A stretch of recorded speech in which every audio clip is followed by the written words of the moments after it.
Hello everyone, welcome back to my channel Skill Arc. मैं हूं प्रियंका और जो आज की हमारी क्लास रहेगी, इस क्लास में जो एक्सरसाइज 3.2 है उसी का इंट्रोडक्शन देखेंगे।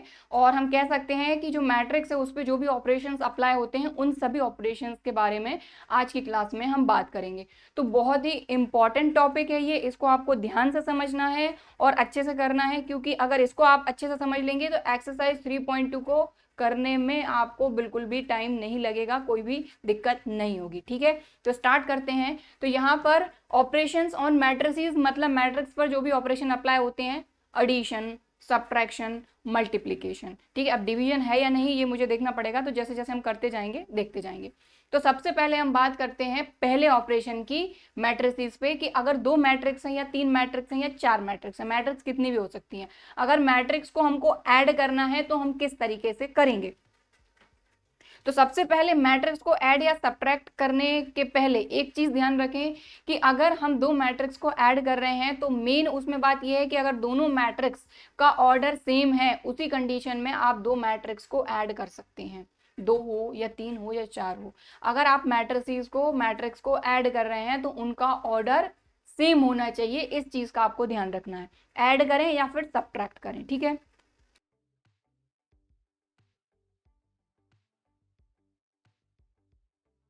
तो अगर दो मैट्रिक्स को आपको ऐड करना है तो पहली चीज उनका ऑर्डर सेम होना चाहिए, उसी कंडीशन में आप उनको ऐड कर सकते हैं, अदरवाइज वो ऐड नहीं होंगी। तो लेट सपोज हमने एक मैट्रिक्स ले ली ए, 1 2 3 4, तो ये मैट्रिक्स है आपकी 2 by 2 की मैट्रिक्स, दो रो हैं इसमें और दो कॉलम है। और एक दूसरी मैट्रिक्स बी हमने ले ली, ये भी 2 by 2 की होनी चाहिए, 5 6 7 8।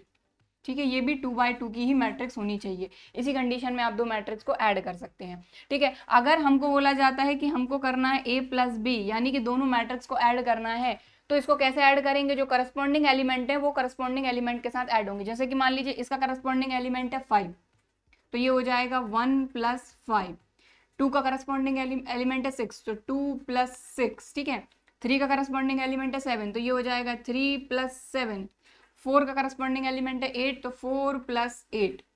बात खत्म, इनको आप ऐड करके लिख दीजिए, 5 + 1 6, 2 + 6 8, 7 + 3 10 और 4 + 8 12। ये हो गया, और रिजल्ट भी आप देख रहे हैं, जो रिजल्ट मिलेगा वो भी आपको 2 by 2 की ही मैट्रिक्स मिलेगी। ठीक है, तो यहाँ पर हमने दो मैट्रिक्स ऐड करी, अगर मान लीजिए एक तीसरी मैट्रिक्स भी आ जाती है हमारे पास सी, तो ये भी 2 by 2 की ही होनी चाहिए। तो ये हो गया 9 10 11 12। तो अगर हमको बोला जाता कि a + b + c, तो इस कंडीशन में हम क्या करते, 1 का करस्पॉन्डिंग एलिमेंट 5, ठीक है, और इसी के करस्पॉन्डिंग है 9, तो 1 + 5 + 9। ठीक है, 2 का करस्पॉन्डिंग एलिमेंट 6, 6 का करस्पॉन्डिंग एलिमेंट 10, तो 2 + 6 + 10। ठीक है, इसके बाद 3 + 7 + 11, 4 + 8 + 12। तो इस तरीके से आपको एडिशन करना है। तो अगर मैट्रिसेस का एडिशन आपको करना है, बहुत ही आसान है, कोई दिक्कत नहीं है, समझ में आ ही गया होगा। अब हम बात करते हैं सब्ट्रैक्शन की। ठीक है, तो इसको अगर आपको नोट करना है तो आप नोट कर सकते हैं, और बाकी इनको ऐड करके आप लिख सकते हैं। इस पे एक एग्जाम्पल भी अभी हम करेंगे। अब हम बात करेंगे सब्ट्रैक्शन ऑफ मैट्रिसेस। तो सब्ट्रैक्शन ऑफ मैट्रिसेस में क्या है कि अगर हमको बोला जाता है कि हमको फाइंड करना है a - b, ठीक है, a - b फाइंड करना, तो कैसे करेंगे, a का एलिमेंट हम पहले लिखेंगे, b का एलिमेंट इसके बाद में लिखेंगे, और बीच में क्या है माइनस, इस चीज का आपको ध्यान रखना है। तो 1 का करस्पॉन्डिंग एलिमेंट है 5 और बीच में है इनके माइनस, तो 1 - 5। 2 का करस्पॉन्डिंग एलिमेंट है 6, तो ये हो जाएगा 2 - 6। 3 का करस्पॉन्डिंग एलिमेंट है 7, तो ये हो जाएगा 3 - 7। 4 का करस्पॉन्डिंग एलिमेंट है 8, तो 4 - 8। तो ये हो जाएगा आपका -4 - 4, 2 - 6 3 - 7, हाँ, -4, और ये भी आ गया -4। ठीक, क्लियर। तो जो सब्ट्रैक्शन है या फिर डिफरेंस है वो भी सेम ही है हमारा, कि बस आपको साइन का ध्यान रखना है कि a - b। अगर आपको बोला जाता b - a फाइंड करो, तब आप कैसे करेंगे, तब ध्यान रखना है कि यहां से यहां माइनस करना है। तो 5 का करस्पॉन्डिंग एलिमेंट है 1, तो ये हो जाएगा 5 माइनस 1। समझ में आई बात? यहाँ दोनों चीजें मैं आपको क्लियर कर दे रही हूँ। अगर a माइनस बी बोला जाता तो a का एलिमेंट पहले, b का एलिमेंट बाद में, लेकिन यहाँ पर अगर b माइनस a आपको फाइंड करना है तो b का एलिमेंट पहले आएगा, बीच में माइनस लगेगा, फिर a का एलिमेंट आएगा, लेकिन करस्पॉन्डिंग एलिमेंट है ना। तो b माइनस a कर रहे हैं, इसलिए 5 माइनस 1, 6 माइनस 2, 7 माइनस 3 और 8 माइनस 4। इसको सॉल्व कर लीजिए तो ये सारे के सारे आ जाएंगे प्लस का 4 प्लस का 4 प्लस का 4 प्लस का 4, खत्म। ठीक है, समझ में आ गई बात? तो अब आप देख पा रहे हैं कि अगर आप a माइनस बी फाइंड करते हैं तो ये b माइनस ए के इक्वल नहीं आ रहा है, क्योंकि यहाँ सारे के सारे नेगेटिव वैल्यूज आ रही हैं और यहाँ सारी की सारी पॉजिटिव वैल्यू आ रही है। ठीक है, समझ में आ गई बात? तो यहाँ पर हमने एडिशन ऑफ मैट्रिसेस और सब्ट्रैक्शन ऑफ मैट्रिसेस देखा। अब इसकी कुछ प्रॉपर्टीज हैं, उनको देखेंगे।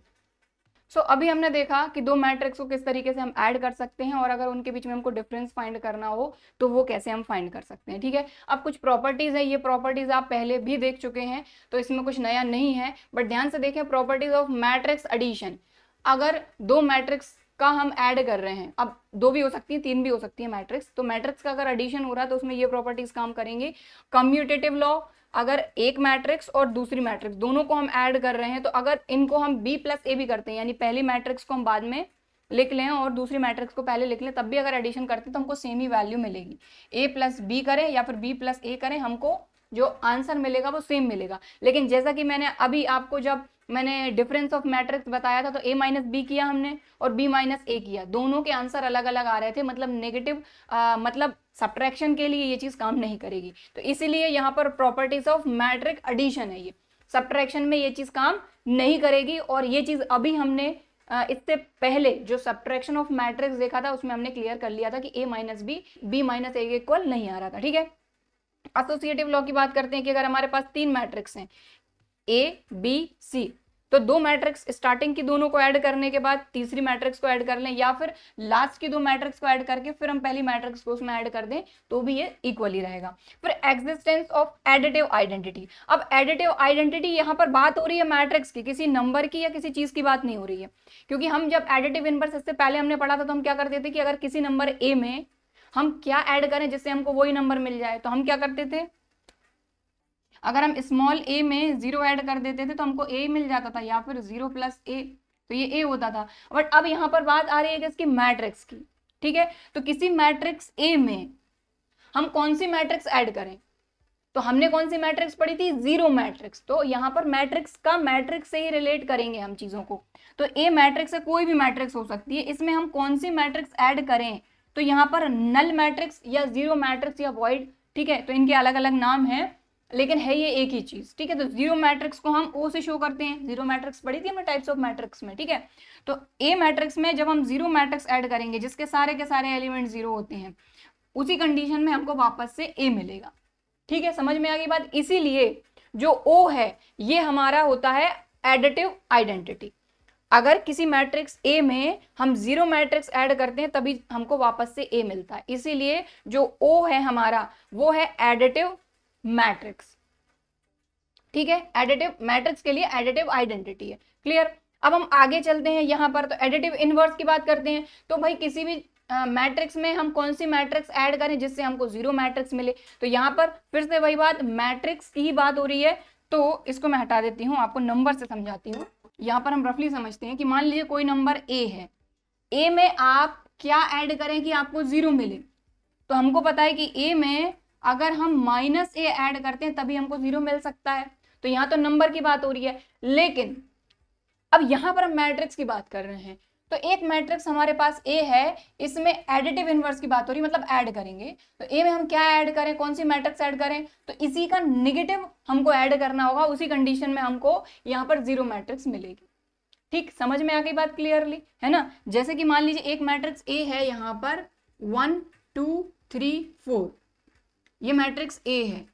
अब इसी के अगर नेगेटिव मैट्रिक्स चाहिए हमको माइनस ए, मतलब कि यहाँ पर जो भी सारे एलिमेंट रहेंगे वो सेम रहेंगे, लेकिन क्योंकि यहाँ माइनस लगा है मतलब यहाँ के सारे जो एलिमेंट हैं इन पे सभी पे क्या लग जाएगा, माइनस ए। अब इन दोनों को आप ऐड कर दीजिए, तो 1 प्लस माइनस 1, तो ये हो जाएगा 0। क्या मिलेगा आपको यहाँ पर, 0। ठीक है, 1 प्लस प्लस माइनस माइनस, तो 1 माइनस 1 0, फिर उसके बाद 2 plus minus minus 2 minus 2 0, same इसी तरीके से 3 माइनस 3 0, 4 माइनस 4 0। तो किसी भी मैट्रिक्स ए में उसका नेगेटिव ऐड करने पे हमको जीरो मैट्रिक्स मिलेगी, या फिर उल्टा भी बोल सकते हैं किसी नेगेटिव मैट्रिक्स में उसी का पॉजिटिव मैट्रिक्स ऐड करने पे हमको जीरो मैट्रिक्स मिलेगा। ठीक है, तो एडिटिव इनवर्स जो है ए का माइनस ए रहेगा और माइनस ए का ए रहेगा। ठीक है, तो ये कुछ प्रॉपर्टीज हैं जिनको आपको ध्यान में रखना है, कई जगह ये सारी चीजें हमारे काम में आएंगी जब हम आगे क्वेश्चंस को सॉल्व करेंगे। ठीक है, तो इसको नोट करना चाहते हैं तो वीडियो को पॉज करके आप नोट कर सकते हैं। सो अब नेक्स्ट चीज है हमारे पास multiplication of a matrix by a scalar. तो यहाँ पर मल्टीप्लीकेशन ऑफ मैट्रिक्स अलग चीज है, multiplication of a matrix by a scalar एक अलग चीज है। दोनों में अंतर मैं आपको समझाती हूँ कि अगर हमको बोला जाता है एक मैट्रिक्स हमको ए दी है, एक मैट्रिक्स हमको बी दी है, और हमको बोला जाता है कि ए और बी का हमको मल्टीप्लाई करना है, तो ये एक अलग चीज है।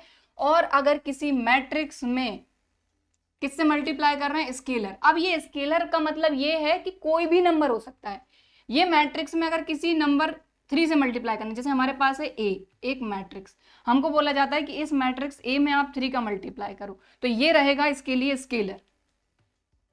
जनरल टर्म में स्केलर को के से शो करते हैं, स्मॉल के से। अगर आप बुक में देखेंगे तो के से शो करते हैं, लेकिन इसकी प्लेस पर कोई भी नंबर आ सकता है। कहने का मतलब ये है कि आपके पास कोई जनरल यहाँ पर मैट्रिक्स है, मान लीजिए ये है 1 2 3 4 5 6 7 8 9। अब एक मैट्रिक्स है, अब इसमें आपको मल्टीप्लाई करना है 3 का, तो ये जो 3 है ना, ये इस मैट्रिक्स का स्केलर हो जाएगा, तो मल्टीप्लाई कर दो। तो इस कंडीशन में क्या करेंगे, इस 3 का मल्टीप्लाई यहाँ के हर एक एलिमेंट से होगा, तो यहाँ पर कर देंगे 1 में होगा, 2 में होगा, 3 में भी होगा, 4 में भी होगा, 5 में भी होगा, 6 में भी होगा, 7 में भी होगा, 8 में भी होगा और 9 में भी होगा। तो ये जो है, ये 3 जो है ये स्केलर हो जाएगा इस मैट्रिक्स के लिए। तो किसी भी मैट्रिक्स में अगर किसी स्केलर मतलब कोई भी नंबर हो सकता है, उससे मल्टीप्लाई करना होता है, तो बहुत ही आसान है कि इस 3 का मल्टीप्लाई जो है ए के हर एक एलिमेंट में होगा। ठीक, तो ये होता है हमारा multiplication of a matrix by a scalar. बहुत ही सिंपल सी चीज है। जनरल टर्म में अगर हम बोलें तो हमारे पास कोई मैट्रिक्स ए है, ये है हमारी ए आई जे। अगर इसमें हम किसी स्केलर के का मल्टीप्लाई कर देते हैं तो ये हो जाएगा के ए आई जे, मतलब मैट्रिक्स के हर एक एलिमेंट में के का मल्टीप्लाई हो जाएगा बस। तो इन जनरल टर्म देखें तो इस तरीके से इसको लिखते हैं। ठीक है, तो समझ में आ ही गई होगी बात। बाकी क्वेश्चन करेंगे तो आपको और अच्छे तरीके से समझ में आ जाएगा। तो मल्टीप्लीकेशन ऑफ मैट्रिक्स यानी दो मैट्रिक्स का मल्टीप्लाई किस तरीके से करते हैं ये हम समझेंगे बाद में। पहले हमने जो सारी चीजें समझी, हमने क्या क्या चीजें समझ ली। ऑपरेशन ऑफ अ मैट्रिक्स में हमने एडिशन समझ लिया कि मैट्रिक्स का एडिशन किस तरीके से करते हैं, सब्ट्रैक्शन किस तरीके से करते हैं। ठीक है, अगर मैट्रिक्स में मल्टीप्लाई करना होता है किसी स्केलर से, ठीक है, तो हमने वो भी समझ लिया। अभी इसके अलावा और हमने क्या समझ लिया, कुछ प्रॉपर्टीज भी देख ली हमने, किसकी, एडिशन की प्रॉपर्टीज भी हमने देख ली। तो इन्हीं पर बेस्ड हम लेंगे एक एग्जाम्पल और ये सारी चीजें उसमें हमारी कवर हो जाएंगी। ठीक है, तो multiplication of a matrix bye scalar हो गया है कंप्लीट। अब हम लेंगे एक एग्जाम्पल और इन सारी चीजों को उसमें समझ लेंगे। तो यहाँ पर हमने दो एग्जाम्पल लिए, एग्जाम्पल नंबर 6 और 7। तो जो चीजें अभी हमने समझी हैं वो सारी चीजें इन एग्जाम्पल से आपको समझ में आ जाएंगी। ठीक है, तो सबसे पहले देखें एग्जाम्पल नंबर 6। एग्जाम्पल नंबर 6 में हमको एक मैट्रिक्स दी है ए, एक मैट्रिक्स दी है बी, और दोनों मैट्रिक्स को बोला गया है फाइंड ए प्लस बी, यानी कि दोनों को हमको ऐड करना है। ऐड करने के लिए सबसे पहली चीज क्या जरूरी होती है कि दोनों मैट्रिक्स का ऑर्डर सेम होना चाहिए। तो यहाँ पर आप देख लें, इस मैट्रिक्स का ऑर्डर क्या है, 1 2, यानी कि दो इसमें रो है, कॉलम कितने हैं, 1 2 3, यानी 2/3 की मैट्रिक्स है, ये भी 2/3 की मैट्रिक्स है, मतलब हाँ ये ऐड हो सकते हैं। तो चलिए इनको ऐड करते हैं। तो सबसे पहले हम मैट्रिक्स ए लिख लेते हैं। यहाँ पर मैट्रिक्स ए के एलिमेंट है √3 1 -1 2 3 0। ए प्लस बी, बी है 2 √5 1 -2 3 1/2। दोनों को ऐड करेंगे तो करस्पॉन्डिंग एलिमेंट ऐड करते हैं, तो ये हो जाएगा √3 + 2 सिंपल है, 1 प्लस रूट 5 लग रहा है तो आप ब्रैकेट लगा दीजिए अगर दिक्कत आ रही है, और -1 और +1, ठीक है, सभी को ऐड कर रहे हैं, बीच में प्लस है, 2 प्लस -2, तो ये हो गया 2 प्लस, और ये -2, 3 प्लस 3, 0 प्लस 1/2, तो एकदम ही बहुत ही सिंपल सा क्वेश्चन था।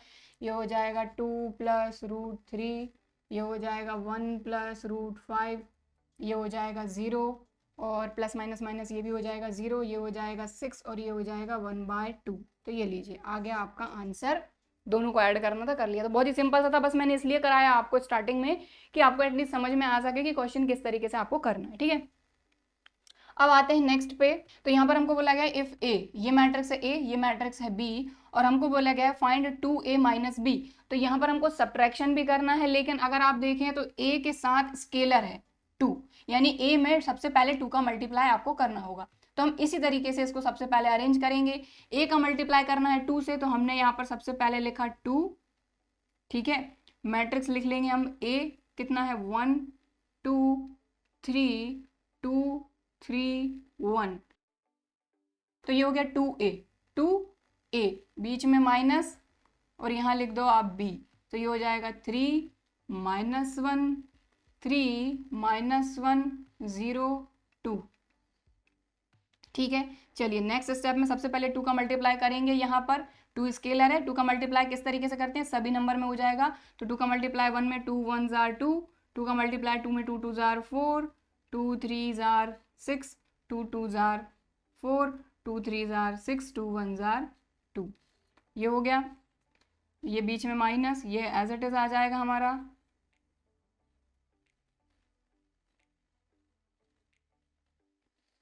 अब यहाँ पर ध्यान देना है, बीच में क्या है माइनस, ठीक है। तो 2 -3, 2 -3, 4 -1, तो यहाँ पर भी माइनस है, नंबर के साथ भी माइनस है, तो माइनस माइनस हो जाएगा प्लस, तो 4 + 1। अब 6 की बात करते हैं, 6 -3, नेक्स्ट 4 माइनस प्लस, तो 4 + 1, 6 -0, 2 -2, तो ये हो गया है खत्म। ये हो जाएगा -1, ये हो जाएगा 5, ये हो जाएगा 3, ये 0, ये 6, ये 5, ये लीजिए ये भी खत्म, ठीक है। तो यहाँ पर हमने क्या देख लिया कि दो मैट्रिक्स को ऐड किस तरीके से आपको करना है, ठीक है। यहाँ पर हमने सब्ट्रैक्शन भी देखा, साथ ही एक मैट्रिक्स ए थी जिसके साथ स्केलर था 2, 2 का मल्टीप्लाई किया, तो यहाँ पे स्केलर मैट्रिक्स का यूज हो गया। इसके बाद फिर हमने इन दोनों मैट्रिक्स को सब्ट्रैक्ट कर दिया, तो तीनों चीजें हमारी इन दोनों एग्जाम्पल में कवर हो गई, ठीक है। तो नोट करना चाहते हैं तो वीडियो को पॉज करके आप नोट कर सकते हैं। स्केलर से रिलेटेड एक चीज मैं बताना अभी आपको भूल गई थी। स्केलर तो आपको समझ में आ गया, किसी भी स्केलर का मल्टीप्लाई मैट्रिक्स में किस तरीके से करना है। तो मैट्रिक्स के अंदर जितने भी सारे एलिमेंट हैं उन सभी में उस पर्टिकुलर स्केलर यानी उस नंबर का मल्टीप्लाई हम कर देते हैं। अब इसके बाद properties of scalar multiplication of matrix में ये दो प्रॉपर्टीज हैं, इनका ध्यान रखना है कि अगर दो मैट्रिक्स का जैसे एडिशन है और बाहर एक स्केलर लगा हुआ है तो वही सिंपल सी चीज है कि डिस्ट्रीब्यूट हो जाएगा। तो ये हो जाएगा KA + KB, ठीक है ना। K का मल्टीप्लाई A में हो जाएगा, K का मल्टीप्लाई B में हो जाएगा। फिर पूरी की पूरी जो मैट्रिक्स A रहेगी उसके सारे एलिमेंट में स्केलर का मल्टीप्लाई हो जाएगा, फिर B के सारे एलिमेंट में स्केलर का मल्टीप्लाई हो जाएगा। तो ये तो सिंपल ही चीज़ है, लेकिन फिर भी बुक में थी इसलिए मैं बता देती हूँ, ठीक है। इसके बाद क्या होगा कि यहाँ पर है K + L और बाहर है A का मल्टीप्लाई यहाँ पर भी होगा और यहाँ पर भी होगा, तो ये हो जाएगा KA + LA। तो ये दो प्रॉपर्टीज हैं scalar multiplication of a matrix की, तो चाहे तो आप इनको नोट कर सकते हैं। तो फाइनली अब हम पढ़ेंगे मल्टीप्लिकेशन ऑफ मैट्रिसेस, दो मैट्रिक्स का मल्टीप्लाई कैसे करना है। तो इस चीज को बिल्कुल ध्यान से समझना है, प्लीज करके इसको बिल्कुल स्किप करके मत देखिए। अगर स्किप करके देखेंगे तो ये नहीं आएगा समझ में आपको। तो बिल्कुल आराम से मैं समझाऊंगी, आपको एक बार में समझ में आएगा, बस आपको ध्यान दे के समझना है, ठीक है। स्टार्ट करें, चलो। तो सबसे पहली चीज, मैट्रिक्स है हमारे पास, एक है A,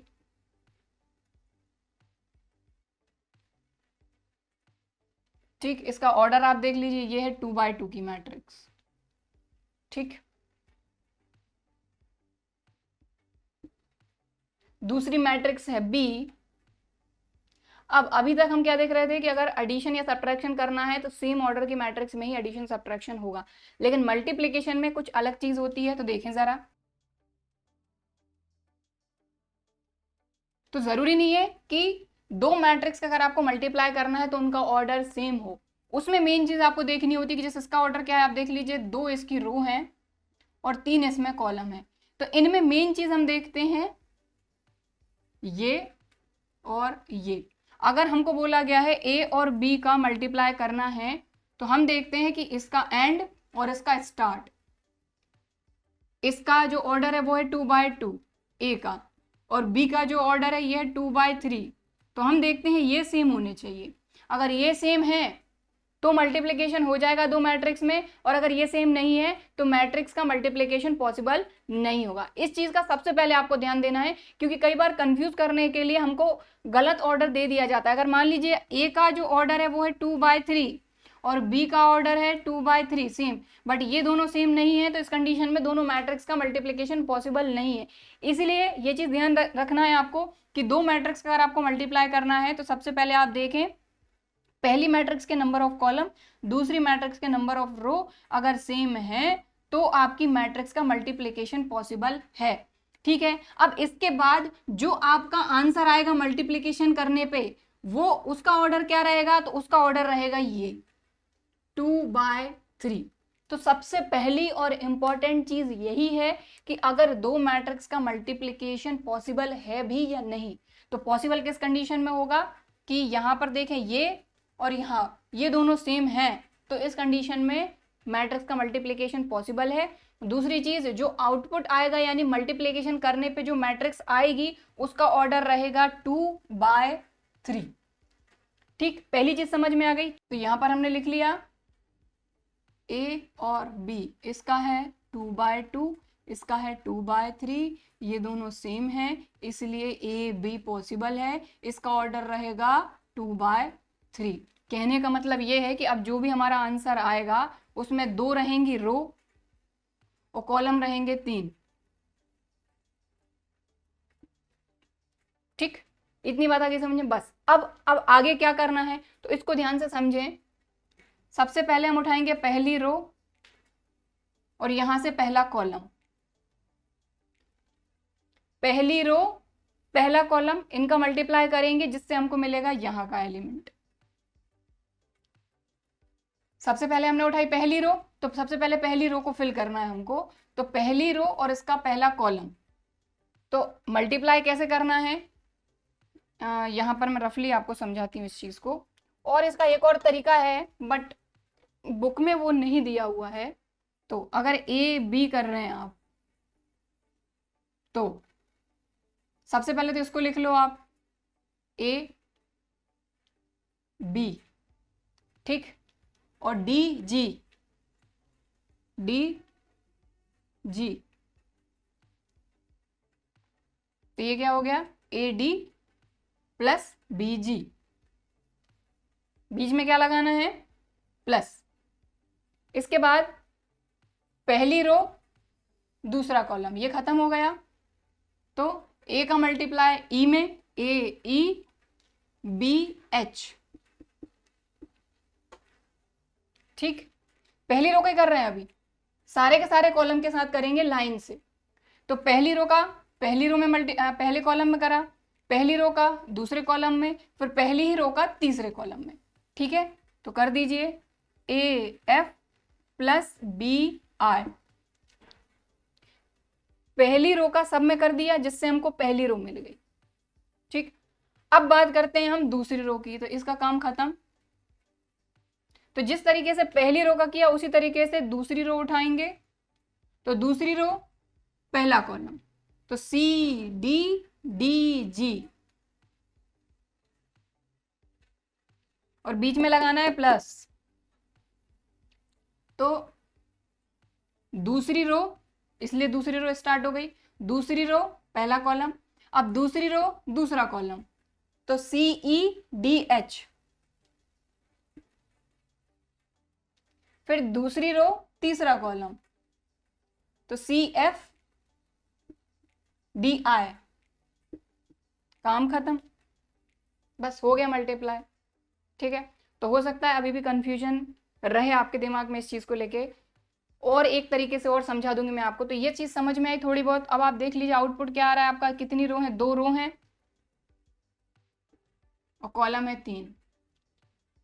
ठीक, चलिए, तो अब इसमें पोजीशन का यूज करके भी आप कर सकते हैं। जैसे कि अगर इसी को अगर आप देखें, या फिर ये रहने दीजिए, इतना समझ में आ गया।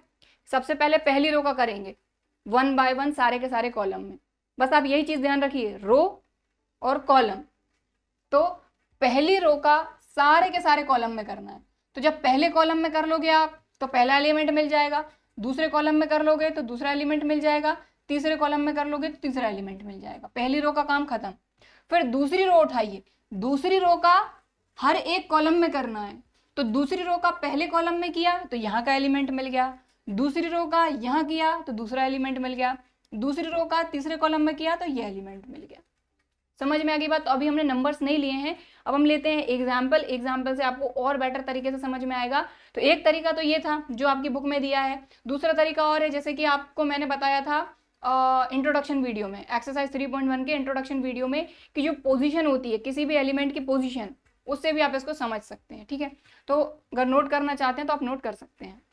तो ये हमारा एग्जाम्पल नंबर 13। एग्जाम्पल नंबर 13 में ये दिया है मैट्रिक्स ए, ये है मैट्रिक्स बी, और हमको फाइंड करना है A B and B A, and हमको ये भी प्रूव करना है कि A B is not equal to B A. तो ए बी और बी ए फाइंड कर लेते हैं तो हमको पता चल ही जाएगा कि ए बी और बी ए इक्वल है या नहीं। ठीक है, तो चलिए करते हैं।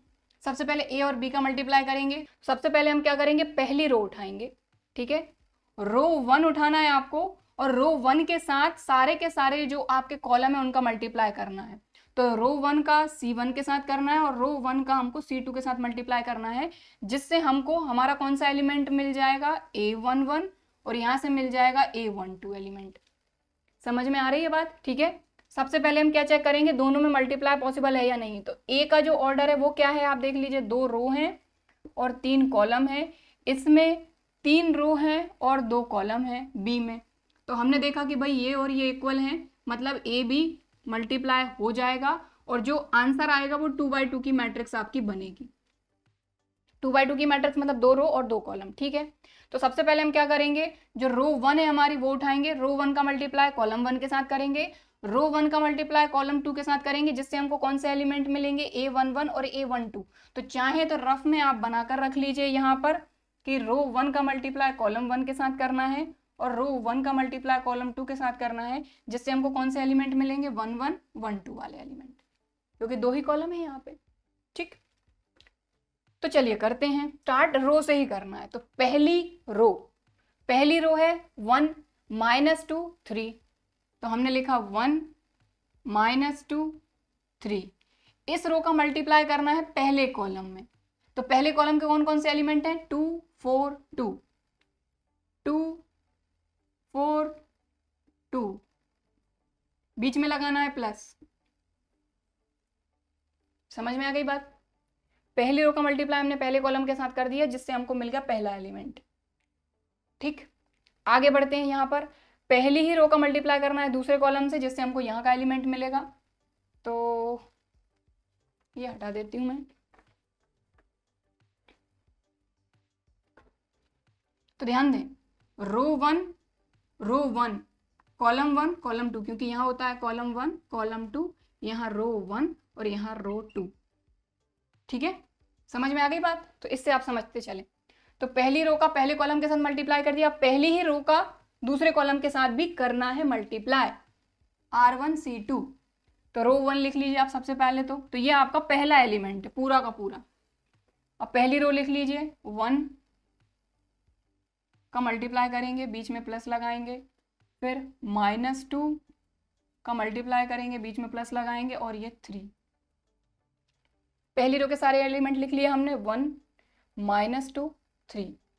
पहली रो का पहले कॉलम के साथ हो गया। अब दूसरा कॉलम के एलिमेंट उठा लो, 3 5 1। तो यहाँ 3, यहाँ 5, यहाँ 1। क्लियर। ठीक, और एक्सरसाइज करेंगे, जितना प्रैक्टिस करेंगे बड़ा ही आसान लगने लग जाएगा। ठीक है, तो पहली रो का काम खत्म। ठीक है, पहली रो का मल्टीप्लाई पहले कॉलम में दूसरे कॉलम में दोनों में कर दिया हमने। ठीक, अब दूसरी रो उठाएंगे,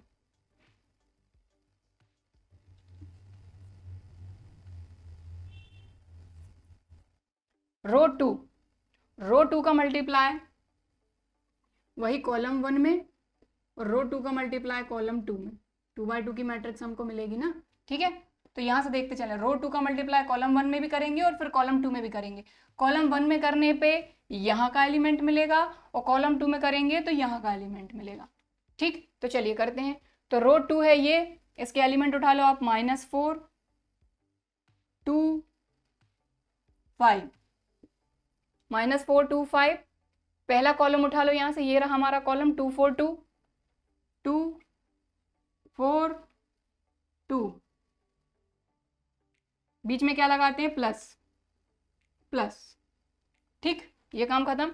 अगले पे चलते हैं। अब दूसरी ही रो का मल्टीप्लाई करना है दूसरे कॉलम में, R2 C2, तो उठा लो -4 2 5, दूसरी रो का दूसरे कॉलम में 3 5 1 3 5 1। बस इसको सॉल्व कर लीजिए, आ जाएगा आपका आंसर। और देख लीजिए 2 by 2 की मैट्रिक्स है, पहली रो दूसरी रो, पहला कॉलम दूसरा कॉलम। ठीक, तो ये चीज ध्यान रख के चलिएगा आप बस। तो बस इसको सॉल्व करना है, तो ये हो जाएगा 2 1 जार 2 4 2 जार 8 प्लस माइनस -8 और 3 2 जार 6। ठीक है, इनको कर लीजिए। 4 2 जार 8 माइनस का, 4 2 जार ये भी प्लस का 8, ये 5 2 जार 10। यहाँ पर करते हैं 3 1 जार 3 2 5 जार 10 3 1 जार 3, ये हो जाएगा 4 3 जार 12 माइनस का 2 5 जार 10 और 5 1 जार 5। बस इसको सॉल्व कर लीजिए। 6 + 2 8, 8 - 8 यहाँ आ जाएगा 0, ये 8 से 8 कैंसिल, यहाँ आ जाएगा 10 और 3 + 3 6 -10 में से 6 माइनस होगा, यहाँ आ जाएगा -4 और यहाँ पर ये 10 + 5 15, 15 में से 12 माइनस होगा तो ये आ जाएगा 3। तो ये आ गया आपका AB। तो चाहे तो आप इसको अपने पास नोट करके रख लीजिए, आपकी मैट्रिक्स आ गई AB। लेकिन ये आई कैसे, हमने करा क्या यहाँ पर, रो 1 रो 2, ये हमको कैसे पता चला था, स्टार्टिंग में मैंने आपको बताया ऑर्डर कैसे पता चला हमको। ऑर्डर हमने पता कर लिया कि जो आउटपुट रहेगा हमारा मल्टीप्लाई का, उसमें 2 रो और 2 कॉलम रहेंगी, तो 2 रो और 2 कॉलम। ठीक है, तो R1 C1 C2, फिर R2 C1 और R2 C2। बस इस तरीके से आप मल्टीप्लाई करके चलिए। ठीक है, तो चाहे तो आप ये लिख कर रख लीजिए कि पहली रो पहला कॉलम, पहली रो दूसरा कॉलम, दूसरी रो पहला कॉलम, दूसरी रो दूसरा कॉलम, इस तरीके से मल्टीप्लाई कर लीजिए, ये एलिमेंट आपको मिल जाएंगे। ठीक, समझ में आ गई बात। तो इसको आप चाहे तो नोट कर लीजिए। अब हम फाइंड करेंगे BA, तो A भी फाइंड कर चुके हम, अब हम फाइंड करेंगे BA। अब BA का मतलब पहले B बाद में A, तो B का सबसे पहले हम देखेंगे ऑर्डर क्या है हमारा, 3 रो हैं 2 कॉलम है। A का ऑर्डर देखें तो A का ऑर्डर है 2 रो और 3 कॉलम। ठीक, क्योंकि B और A का मल्टीप्लाई करना है ना अब हमको, तो B पहले A बाद में। B का ऑर्डर ये है, A का ऑर्डर ये है, यहाँ पर नंबर सेम आ रहे हैं, मतलब BA हम फाइंड कर सकते हैं। अब BA का ऑर्डर क्या होगा, तो ये होगा 3 by 3 की मैट्रिक्स। 3 by 3 की मैट्रिक्स मतलब इसमें नंबर ऑफ रो रहेंगी 3, नंबर ऑफ कॉलम रहेंगे 3। ठीक है, तो अब आप मल्टीप्लाई कैसे करेंगे ये मैं आपको यहीं पर बता देती हूँ। तो देखो 3 रो 3 कॉलम, तो जो BA आएगा आपका BA, उसमें 3 रो 3 कॉलम, R1 R2 R3, और कॉलम यहाँ नीचे लिख देती हूँ मैं ना, ऊपर जगह नहीं है, C1 C2 C3। तो मल्टीप्लाई कैसे करना है आप इस तरीके से भी कर सकते हैं। तो देखो यहाँ पर जो एलिमेंट आएगा वो क्या आएगा, R1 C1, यानी रो 1 और कॉलम 1 का मल्टीप्लाई करने पे आपको ये एलिमेंट मिलेगा। यहाँ पर देख लो आप R1 C2, यहाँ पर R1 C3। और देखिए हो सकता है आप में से कई सारे स्टूडेंट को ये चीज़ समझ में आ गई हो, लेकिन क्योंकि इसमें कई बार जब आप क्वेश्चन करते हैं ना तो कभी ना कभी अटक ही जाते हैं, इसलिए मैं इस चीज़ को इतने अच्छे से समझा देना चाहती हूँ कि आगे जब भी आप इसके क्वेश्चन करते हैं, मल्टीप्लिकेशन के दो मैट्रिक्स का मल्टीप्लाई करते हैं, तो आपको कहीं पर भी दिक्कत नहीं आनी चाहिए। तो जितने पॉसिबल तरीके हो सकते हैं वो सारे मैं आपको यहाँ पर बता दे रही हूँ, जिससे आपको मल्टीप्लिकेशन में कोई दिक्कत ना हो। ठीक है, मैट्रिक्स के मल्टीप्लिकेशन में। ठीक, समझ में आ गई बात। अब देखो R2C1, R2C2, R2C3, यहाँ पर R3C1, R3C2, R3C3। ठीक है, बस इस तरीके से आप सारे एलिमेंट फाइंड कर लेंगे। देखो 3 रो हो गई, 3 कॉलम होगा इसके, तो इस तरीके से आपको आउटपुट मिलेगा। तो चाहे तो इसको आप साइड में नोट करके रख लीजिए। और हमको पता कैसे चला 3x3 की मैट्रिक्स, बी ए का मल्टीप्लाई करना है, हमने देखा ये दोनों सेम है, 3x3 की मैट्रिक्स हमको मिलेगी बी ए की। तो इस चीज को आप चाहें तो साइड में नोट करके रख लीजिए, क्योंकि मुझे तो जगह की जरूरत पड़ेगी। तो चलिए अब करते हैं मल्टीप्लाई। तो बस अगर ये चीज आपको समझ में आ गई ना तो कोई दिक्कत नहीं। तो चलिए अब करते हैं हम बी ए का मल्टीप्लाई। तो अब ध्यान देना है कि पहले बी फिर ए, ए बी के लिए यहां से यहां जा रहे थे, बी ए के लिए यहां से यहां जाएंगे। ठीक है, तो यहां पर क्या है, बी ए है, मतलब R1C1, तो बी की रो आएगी, ए का कॉलम आएगा। ठीक है, तो बी की पहली रो है 2 3,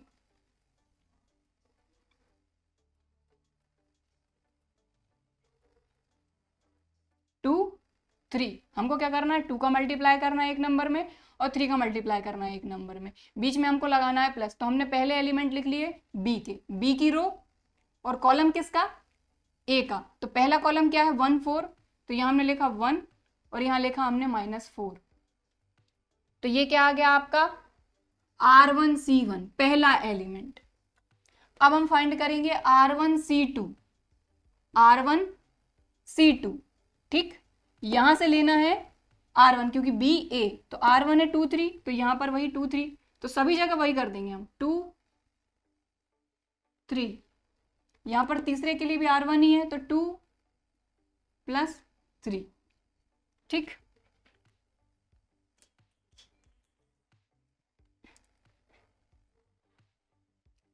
ठीक है, 2 3 यहां पर भी लिख दो, यहां पर भी लिख दो, यहां पर भी लिख दो। अब बस कॉलम अलग अलग करना है। तो पहला कॉलम लिख लिया 1 4, अब यहां दूसरा कॉलम -2 2 और यहां तीसरा कॉलम 3 5, काम खत्म। ठीक है, तो पहली रो आपको मिल गई। अब आते हैं दूसरी रो पे, R2C1। तो यहां देखो, यहां पर भी R2, यहां पर भी R2, यहां पर भी R2, तो सभी जगह R2 के एलिमेंट लिख दो। तो R2 यहां से लेना, ध्यान दें बी ए है, बी पहले है, तो 4 5 4 5 4 5, यहां पर भी 4 5। ठीक, तो R2 यहां पर भी R2, यहां पर भी R2। अब क्या है, C1 मल्टीप्लाई, C2 का मल्टीप्लाई, C3 का मल्टीप्लाई। तो यहां C1 का करेंगे, तो ये रहा C1 1 -4 -2 2 3 5। ठीक, अब लास्ट R3C1 R3C2 R3C3। तो सभी जगह R3 R3 R3, तो सभी जगह R3 के एलिमेंट लिखेंगे। तो R3 यहां से लेंगे क्योंकि बी ए 2 1, तो यहां 2 1 2 1 2 1। ठीक, अब C1 C2 C3, तो C1 C2 C3 लेनी है ए से, क्योंकि बी ए के कॉलम। तो पहला कॉलम वही देखो, सभी जगह पहला कॉलम 1 -4 -2 2,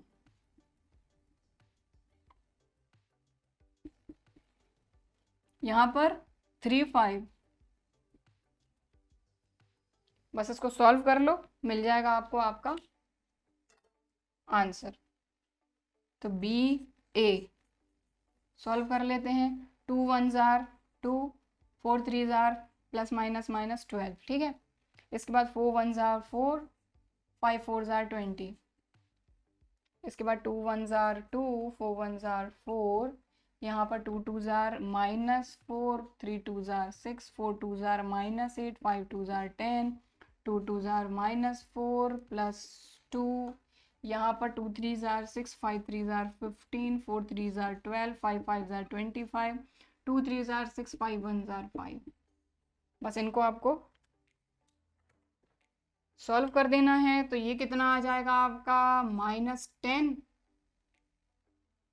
-16, -2, ये आ जाएगा 2, 2, -2, ये हो जाएगा 21, 37 और ये 11। तो ये आपका आ गया BA। तो ये आया है आपका BA।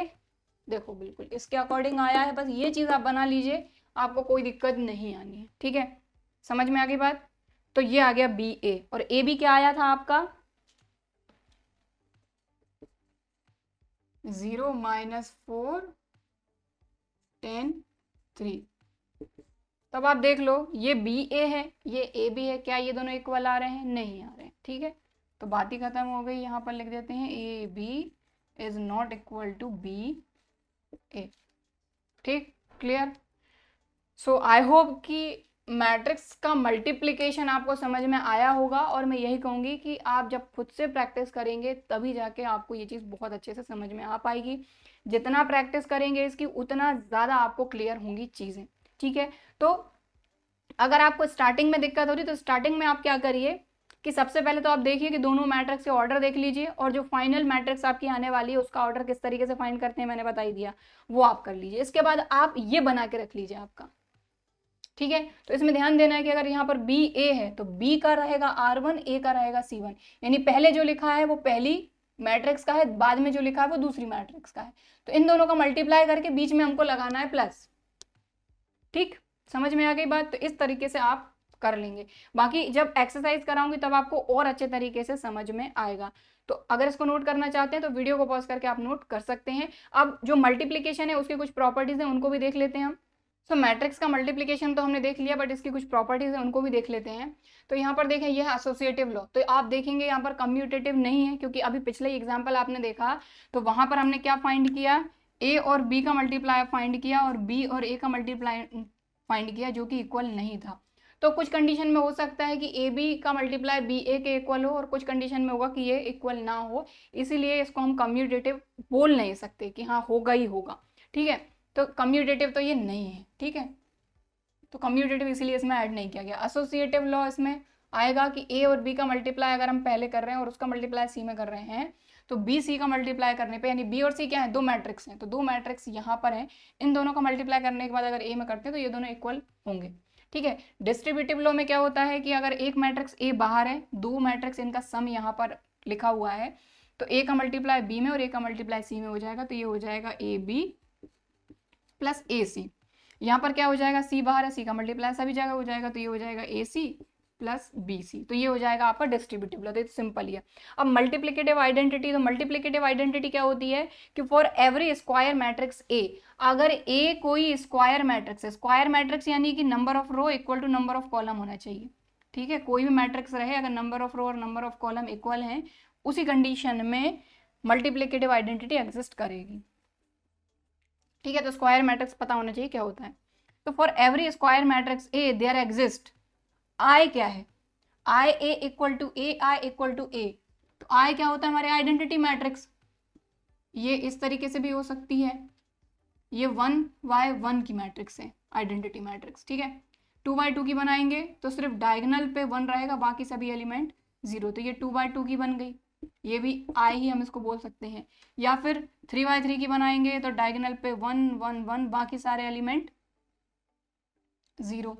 3x3 की 4x4 की, इस तरीके से हम कोई भी बना सकते हैं, लेकिन जो भी हमारी मैट्रिक्स हमको क्वेश्चन में गिवन रहेगी उसका जो ऑर्डर रहेगा उसी ऑर्डर की आइडेंटिटी मैट्रिक्स हम लेंगे उसके साथ। ठीक है, तो समझ में आई बात यहाँ पर कि IA equal to AI equal to A। Clear, समझ में आ गई बात। तो ये तो मैंने रफली थोड़ा बहुत आपको समझा दिया था, बाकी ये 3 प्रॉपर्टीज आपकी बुक में दी हुई हैं जो कि मैंने आपको यहाँ पर समझा दी। बाकी आज की क्लास में बस इतना ही करेंगे। आज की क्लास में हमने देखा कि मैट्रिक्स को किस तरीके से ऐड कर सकते हैं, किस तरीके से सब्ट्रैक्ट कर सकते हैं, किसी भी मैट्रिक्स में स्केलर यानी किसी भी नंबर का मल्टीप्लाई आप कैसे कर सकते हैं, ठीक है। इसके अलावा अगर दो मैट्रिक्स का आपको मल्टीप्लाई करना है तो वो भी आप किस तरीके से कर सकते हैं। तो मैंने काफ़ी हद तक अपनी तरफ से पूरी कोशिश करी कि आपको मैट्रिक्स का मल्टीप्लिकेशन अच्छी तरीके से समझ में आ सके। सो आई होप समझ में आया भी होगा। बाकी और आगे क्वेश्चन करेंगे उसमें आपको मैं कोशिश करूंगी कि आपको सारी चीज़ें अभी अगर कुछ डाउट रहेगा तो वो भी क्लियर हो जाएं। सो आई होप कि आज की क्लास में मैंने जो सारी चीज़ें आपको समझाई हैं वो आपको अच्छी तरीके से समझ में आई होंगी। वीडियो भी पसंद आया होगा। वीडियो पसंद आया है तो लाइक ज़रूर करिए, और अगर अभी तक चैनल को सब्सक्राइब नहीं किया है तो इसी तरह के और वीडियोज़ के लिए चैनल को सब्सक्राइब ज़रूर करिए। चलिए फिर मिलते हैं अगले वीडियो में, तब तक के लिए बाय एंड थैंक यू।